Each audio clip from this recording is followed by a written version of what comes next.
कोकणातील प्रत्येक घडामोडींचे लाईव्ह अपडेट पाहण्यासाठी आताच कोकण कटा न्यूजच्या सर्व सोशल मीडियाच्या प्लॅटफॉर्मला लाईक, फॉलो आणि सबस्क्राइब करा। एक महत्त्वाचा पक्षप्रवेश या ठिकाणी संपन्न होणार आहे। ज्या पक्षप्रवेशाची आपण सगळेजण आतुरतेने वाट बघत होतो, असे सन्माननीय ॲडव्होकेट वैभव खेडेकर, माजी नगराध्यक्ष खेड नगर परिषद यांचा या ठिकाणी पक्षप्रवेश संपन्न होतोय। सन्माननीय प्रदेशाध्यक्ष रवींद्र चव्हाण साहेब यांच्या प्रमुख उपस्थितीमध्ये यांच्या शुभ हस्ते हा प्रवेश संपन्न होतोय। भारतीय जनता पार्टीचा या पक्षप्रवेशासाठी सन्माननीय माजी आमदार विनय नातूजी, जिल्हाध्यक्ष सतीश मोरेजी, सन्माननीय केदार साठेजी यांची प्रमुख उपस्थिती आहे। वैभव खेडेकरजी यांचा पक्षप्रवेश या ठिकाणी संपन्न होतोय।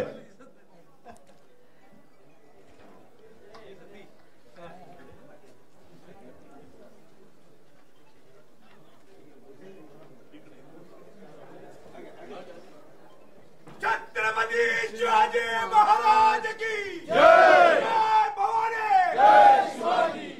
खेड नगर परिषद क्षेत्रातलं रत्नागिरी जिल्ह्यातलं एक खरं तर झुंजार नेतृत्व म्हणून वैभवजींची ओळख आहे। आपल्या कार्यशैलीसाठी नेहमीच ते प्रसिद्ध राहिलेले आहेत। त्यांचा पक्षप्रवेश आज या ठिकाणी संपन्न होतोय। त्यांच्या बरोबरीने श्री सुबोध जाधव, जिल्हाध्यक्ष दक्षिण रायगड यांचा पक्षप्रवेश या ठिकाणी होतोय। संतोष नलावडे, जिल्हाध्यक्ष उत्तर रत्नागिरी। छत्रपती शिवाजी महाराज की जय, छत्रपती शिवाजी महाराज की जय, वंदे भारत माता की जय। सन्माननीय रवींद्र भाऊ चव्हाण यांच्या उपस्थितीमध्ये माझा या ठिकाणी पक्षप्रवेश होतोय। यासाठी मी रवींद्र भाऊंना मनापासून धन्यवाद व्यक्त करतो। खर तर हा कोकणातला पक्षप्रवेश बऱ्याच अर्थाने चर्चेला गेला होता, परंतु त्या विषयात मी जाणार नाही। योग्य वेळेला आपण ते बोलूच, परंतु आज पक्षप्रवेशाचा या ठिकाणी कार्यक्रम होतोय। मला भारतीय जनता पार्टीमध्ये आपण सामावून घेतलं त्याबद्दल मी आपलं मनापासून या ठिकाणी आभार मानतो। भारतीय जनता पार्टी यापुढे, पूर्वीपासून कोकणामध्ये होतीच, पण यापुढे कोकणामध्ये प्रत्येक स्थानिक स्वराज्य संस्थेमध्ये भारतीय जनता पार्टीचा झेंडा फडकेल हे तुम्हाला मी वचन या ठिकाणी देतो। भारतीय जनता पार्टी संघटना वाढीसाठी मी आजपासून झोकून देऊन काम करीन आणि मजबूत संघटन त्या ठिकाणी करीन। येणाऱ्या नगरपालिका, पंचायत समिती, जिल्हा परिषदेमध्ये अभूतपूर्व यश देण्याचा मी प्रयत्न करीन आणि मेहनत करीन।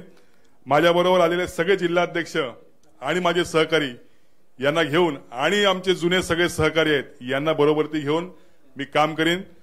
देशाचे पंतप्रधान आदरणीय नरेंद्रजी मोदी यांच्या दृष्टिक्षेपात असलेला भारत आणि आपले कार्यकुशल नेतृत्व राज्याचे देवेंद्र भाऊ फडणवीस, त्याचप्रमाणे कोकणाचे आमचे नितेशजी राणे, त्याचप्रमाणे आमचे माजी आमदार विनयजी नातू आणि आमचे माजी आमदार सूर्यकांतजी दळवी, त्याचप्रमाणे आमचे केदारजी साठे, आमचे अक्षयजी फाटक आणि जिल्हाध्यक्ष आमचे सतीशजी मोरे, या सर्वांचं मी मनापासून आभार मानतो। आपला जास्त वेळ न घेता रवींद्र भाऊ यांना धन्यवाद देतो की तुम्ही मला आपल्या परिवारामध्ये या ठिकाणी सामावून घेतलं। धन्यवाद।